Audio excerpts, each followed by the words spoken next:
résiste, je maintiens. Il peut y avoir une forme de colère, de blocage. Et là, je fais bloc. Sauf que quand on fait ça, on résiste sur quelque chose qui, quelquefois, ne dépend pas de nous. Là, on va plus être sur ce sujet-là. Et bien, on s'use, voire on s'épuise. Et bim.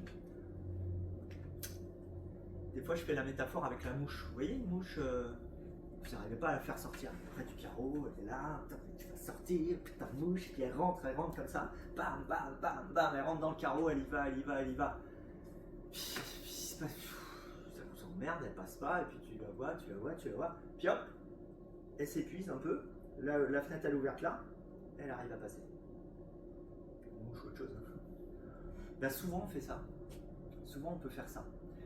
Et là, encore une fois, on est autour du stress, parce que ça nous stresse quand on résiste sur un domaine. Et là, on s'épuise. Et donc, cette fameuse courbe du deuil d'un événement, de quelque chose, c'est ok, j'accepte.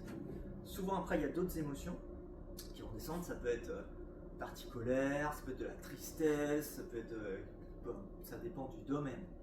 Une fois que j'ai passé ça, bim!